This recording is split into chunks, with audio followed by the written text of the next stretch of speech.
Hey guys, welcome back to the Summer of Knives 2017 Backpack Edition. Now, if you guys are familiar with my channel, you know I go backpacking a lot, and I know a lot of people say it, but it's true. Alright, ounces equal pounds, pounds equals pain. Now, there are a lot of guys out there that are ultralight backpackers. I am not. If I find the kit to be useful to me, I don't care how much it weighs, I will carry it. Now, as I get older in life, things are a little bit more difficult, and pain has started to creep into all my bones. So, ideally, I don't want to do that forever, but I need a tool, especially a sharp tool, that will suit my needs. If you're somebody that's only going to go day hiking, if you're somebody that is an ultralight backpacker, this might help you out a little bit, okay? Now, what I did is I set a parameter of 4 ounces per knife. Okay, so all the knives that you see here on the table on this side are 4 ounces or better. I'm sorry, 4 ounces or less, and all the knives on this side failed miserably. The reason why I put them on this side is because they're very popular to people that purchase knives and wear knives for their backpacking, but they don't really understand what, you know, the weight means. And you're going to see very similar products that you thought weighed less than 4 ounces but weigh more. Alright, so I want you to understand that. I'm not picking on anybody. I think that all the knives on this table will do excellent. However, understand about the weight constraints on a backpacker. You're carrying your water, you're carrying your food, your shelter, your sleeping bag, any type of navigational or camera equipment, and you might be out there for a couple days. Do I think that all these knives are, you know, great for building shelter? No. And if you stop most of the people that do through hikes, they try to pick the smallest knife they could possibly have, because all they're doing is cutting open some packages. Maybe they are, you know, opening up a Mountain House meal or salami or cheese or peanut butter. So, you know, ideally they're not really using it for anything for shelter because they're carrying their shelter with them. So I'm going to get rolling on this. I'll start up my scale. Now my scale is pretty decent. I will say that it is the Ultra Sharp. I don't know if it's 1 or 2 pounds off. It's not a big deal. You can still carry it, but I want to make sure that you can see that. All right. So we're going to talk about the really small knives first. This is CRKT. And again, this is the KISS, Keep It Simple Stupid. Very lightweight knife. It's almost a money clip. It comes in at 2.3 ounces. Again, ideally, this is a very, very small pocket knife. And again, if you are somebody that needs or looks for something like that, it's not a big deal. Now, this one has a little bit more of a handle. The other one is skeletonized. This is, again, CRKT, commonly known as the Drifter. And it comes in at 3.2. It is a locking blade, and you can see I'm going with a lot of locking blades because ideally these are probably going to be the lightest ones that you can find. Alright, so this is the K-Bar Dozer, coming in at a whopping 2.3. So if you are looking for ultralight, look for something with plastic or G10 scales, something that's really light. The ones that are aluminum, such as this Leek, the aluminum scales are going to weigh a little bit more. As you can see, it's 3.1. Okay, now, you know, we're talking really, really small blades here. This is the buck knife. This is a pocket knife. This is called the 55. And honestly, it's 1.9. So if you're trying to core an apple or something, this is probably the best knife you can use. It's a tiny little knife. You might actually lose it, which might be a problem, but again, you know, we're talking about pocket knives.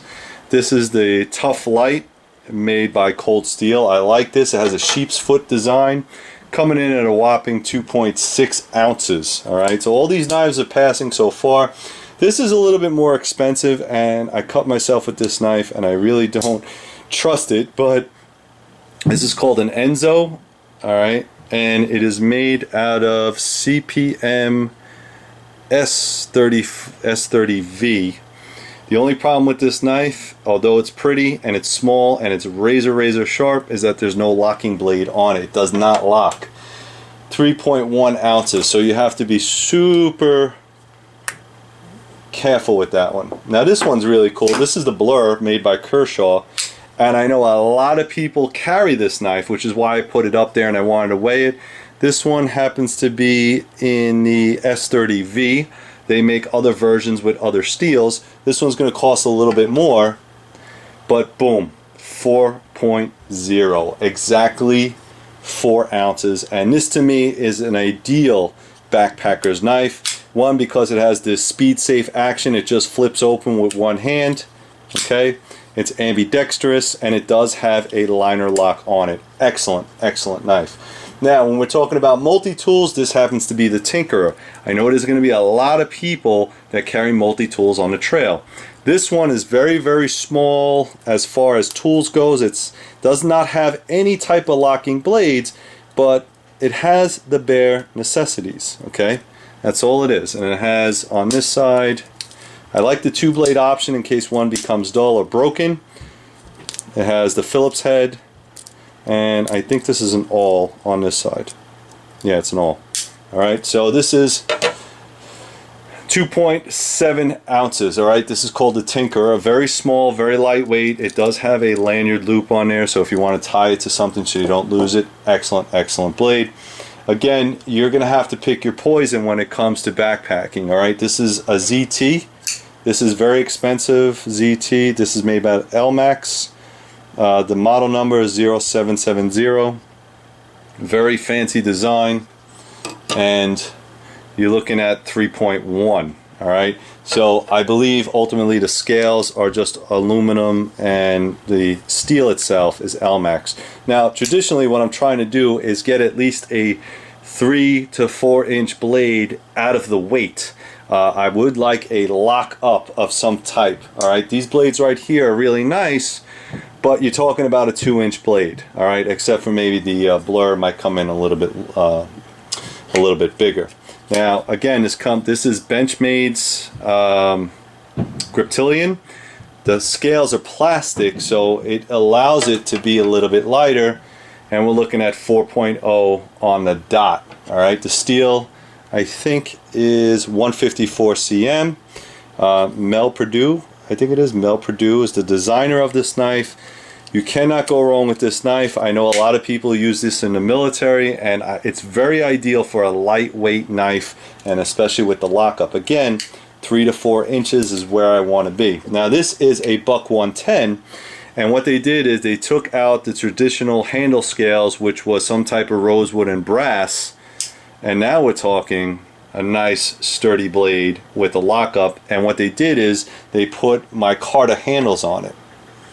4.1. Alright, I'll give it the 1 because I don't really know if my scale's off by 1, but a Buck 110 still making the cut, and I'm a big fan of Buck 110, especially the lockup design. Alright, you probably have like about a 4-inch blade right there, and this would be ideal for me in a backpacking trip. Now, when we talk about Spyderco, Spyderco is going to be dominant pretty much out of all these knives, and I've carried this before. This is the Spyderco made by VG, it's VG10, and I think they call these the Enduras. The thing about the Enduras is that they are super light. There are no inside liners, so it's just made out of this tough plastic with a lockup, and you're getting pretty much a 4-inch blade. So let's look what we got here. 3.3 ounces. Alright, I mean, I've carried this on hunting trips, I've carried it out in the field, I've carried it on backpacking trips, and when you pull out that nice long blade, you can skin game with it, you can open your mountain houses or cut salamis or whatever you want, and the blade steel is pretty damn excellent. Alright, let's talk, this is the same exact one right here. This is my wife's knife. It's in purple. She likes purple, so I got it in purple. Okay, same thing, Endura. It's a little bit over 3 inches. Excellent blade. This is the Manix 2 plain edge folding knife. These are very hard to come by because it is a translucent. You're going to pay some money for it. I'm a huge fan of the Manix 2. I think the Manix 1 or the first version is a little bit too small. But I mean, this thing is ultra light. Okay, I like that it's I mean, we're talking 2.9 ounces. It's even lighter than the Endura. Oh wait, yeah, okay. So the Endura is 3.3. The Manix 2 is 2.9. All right, so that's just amazing. I mean, that's super lightweight. Has this nice clip in the back. The blade is a little bit smaller, which is why the weight is off by a couple of ounces. All right. This is Spyderco's rescue knife, and I wasn't really going to put it up there because mostly it's for rescue. It's a seatbelt cutter, it's a knife, it doesn't have any pointed edges, so if you want to cut somebody out, you could. Has a nice robust plastic handle, and look at this crazy jimping on the back so you don't slip. It also comes with a whistle. Let's see if I can make it work. So it does work. It has a whistle and a couple other really cool features in here, but if you're looking for something without a point on it, I mean, it comes in at 4.0. So this is the rescue knife, and ideally, if you are someone that's, let's say, maybe a mountain ranger, somebody that does, you know, city work and also needs to go out into the mountains, but would like to carry a very lightweight knife. So that's the Spyderco's, and I got to tell you, excellent. All right. So as far as folding knives, these are all winners in my book. Ideally, I like to stick here because now having close to a 4-inch blade, in my opinion, a 3 to 4 inch blade is where I want to be. So ideally, in a folding knife, I'm probably going to be looking at the Endura, the Buck, or even the Spyderco Manix 2. All right, big fan of that. Really cool lockup. Now, for those guys that like blades that are fixed blades, I can tell you it's going to be very difficult. All right, I've just pulled a couple out that I've got, and it's more difficult because usually you're going to use a heavier steel, a heavier gauge, and the longer the blade is, the heavier it's going to be.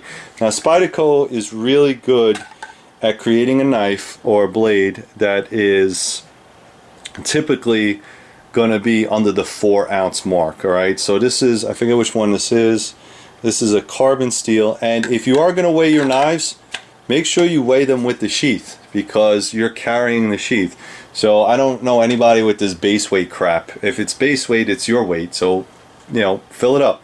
So we got a 3.4, and I think this is more of the fisherman style kind of knife because it has this guard here. This is the Light My Fire version. Whoop, well, I'm trying not to stab myself. This is the Light My Fire version. What's cool about this is that it has a fire steel in the handle. Alright, typical plastic sheath. Again, purple because it's my wife's. 4.0 on the dot. 4 ounces on the dot. Alright, great. And of course, this is the orange version. It's mine. So I know that it's going to be exactly the same. This is the traditional Mora version, and this one comes with a carbon steel, again 4-inch blade. It has that oval handle that's really comfortable, and a very light sheath. Alright, so 2.7 ounces, really light. And the only thing that I was able to find that was even remotely close is the Azula. This is the Azula, or Essie, by Essie Knives, and I think you see the little ant right there with the sheath. This is more of like a neck knife, if you will. 2.8 ounces. So these are not every single knife in the world. These are just knives that I know that are under 4 ounces. Now, if you wanted to get one with handles, this is another Azula. Okay, this is the Azula 2. It has some nice round handles, and again, this is like a 2-inch blade. So if I was going to carry a 2-inch blade, I'd much rather just carry something that is a folding knife. But again, if you are a fixed blade fan, it's 5.3. So that with the sheath and the clip is 5.3, where this one with no sheath and probably a lanyard is definitely under the 4. Now obviously, like I said, the thing about these knives, if they are fixed blades, there's no failure point other than the metallurgy itself. So you got to understand that the reason why I do like fixed blade knives in the field is because there's very little things that will go wrong with it. Okay, this is another popular one. This is the BK11 or Becker 11 BKR knives. You can use this on a sheath as a belt carrier. You can wrap it around your neck, which I don't really like. It does have a can opener in the back, which is cool. But this one comes in at 5.4 ounces. Okay, so that fails. Now again, the more handle scales and stuff that you put on there is going to be the heavier that it gets. All right, this is cool. I like this one a lot. This is the Blue Otter, made by Tops, and it starts out at, I think, about 3/16, or yeah, it's about 3/16. It comes to this nice point. This is a really nice, cool, small knife, but again, if it's a fixed blade, it's pretty heavy. It's at 5.7 ounces. All right, so weight is an option. It is something to concern yourself about. If you're going with that heavy of a knife, all right, so this is 5.7, almost 6 ounces, and you look at the blade length, and then you might want to go to something like this. Okay, so you know, you get a couple more inches, that's what she said, but you get a couple more inches with this knife, which is lighter than this knife. So you know, again, to each his own. You're gonna have to figure that out for yourself, but again, that does not make the 4-ounce mark. And I know a lot of people like this. This is the Condor Bushlore Mini, and by itself the Condor Bushlore Mini is only 3 ounces, but when you add in this heavy leather sheath, you're looking at 4.6. Now, I know for a fact someone's going to say, well, you can get a Kydex sheath and all that other stuff, and you're right, and ideally that's why I put this on here, is because if you are going to carry a fixed blade knife, you have to carry a sheath, or you have to wrap it in something, because if you don't, you're probably going to wind up cutting yourself really bad. So, you know, you kind of got to decide what you want. To me, like I said, if I'm going for ultra lightweight, and I don't think I'm making any type of shelter, I'm probably going to take a folding knife. Now, if I are definitely going to make shelter, then I'm going to carry a knife. I'm going to carry a freaking large knife, because I don't want to make any shelters with a Mora knife. Some of the other favorites, this is the Kephart, okay, and again, I just want to show you 3.9 by itself, but once you add in this sheath, all right, the nice leather Condor sheath, it goes to 6.3. So you're going to have to decide again. Now, this is a nice blade length. This is 6-inch blade length. You got about 1/8 inch blade. It's a Kephart design. Nice wooden handle. You have a lot of purchase on here, but this sheath puts it right over. So let's talk about some other options when it comes to Mora knives. I'm a big fan of Mora knives. However, there's things that I think you should use them for and things that I think you should not. Now, in my opinion, mostly for me, a Mora knife is not a survival knife. It's a backup knife, or more than likely, it's a food preparation knife, and that's what I like. I like a food preparation knife for any type of game, any type of skinning, any type of fishing. It's a lightweight, easy to just throw and go in your pack. I would not use this for very heavy shelter building, but for small traps and stuff, you can definitely use it. And I know there's going to be a lot of guys that hate that, but listen, to each his own. So this one right here is made in Sweden. It is a little bit thicker, and I do like the heavy rubber handle. And like I said, for what it is, it's 3.7, right? And then when you put the sheath on it, it's 4.8. Okay, so that one failed as far as the weight constraints. And this one is I like this one a lot. This is the Bushcrafter, or the Mora Black. This one is made heavy duty construction, all right? It's not as thin as the others, and this one I would consider to use it as a bushcrafting knife. It would be limited in the things that you can do, but the fact that it's carbon steel and the fact that it is thicker than the other Mora knives, I don't know if you can see that, all right, I would definitely consider this as maybe a field knife or a bush knife. It wouldn't be my only knife, but you know, really nice. The thing is that if you are a backpacker, you're at 4.3 without the sheath, and then when you throw on the sheath, it's 5.8, so it's almost 6 ounces. All right, so you're gonna have to deal with that. Now, another favorite This is one of my favorites. This is the Rat 3. Obviously it's going to be over, but I just wanted to stick it out there because I know a lot of people like that knife, and it's coming in at 7.6 ounces. All right. Another popular favorite, like I said, and when it goes to multi-tools, the Leatherman Wave. I know a lot of people carry this multi-tool when they go backpacking. 8.7 ounces. That's a beast as far as ultralight or backpacking. And this thing has a lot of tools. Now, I watched a video on someone that had something similar to this video, and he basically said that you would not need pliers out in the field. You know, maybe he's got more experience or he travels in different areas than I do. And I can tell you, as someone that was in the military, you do need the pliers. As someone that goes trekking a lot or goes out into the field, there's probably a lot of tools on you here that you can do without. And the only thing that I would say is that any mechanical device is the device that you brought out into the woods. Okay, so if you're going on a couple-day hike or trek, you got to understand that if you are planning on affixing some type of shelter, if you are planning on bringing some navigation equipment, some camera equipment, some tripods, whatever your fancy is, or if you're going camping, the idea is that whatever mechanical devices you bring with you might need some maintenance, and that's where this comes in. I don't know about you, and I've done this before, is that, you know, you get into the woods, you set up your cooking pots, and you forgot that you actually have to pick these things up out of the fire. That's where this thing comes in pretty well. Okay, so do you really want to spend all that weight? I don't know, it's up to you. 8.7. Now if you want to go a little bit smaller, this is my wife's multi-tool. This is the Leatherman Juice. Still heavy.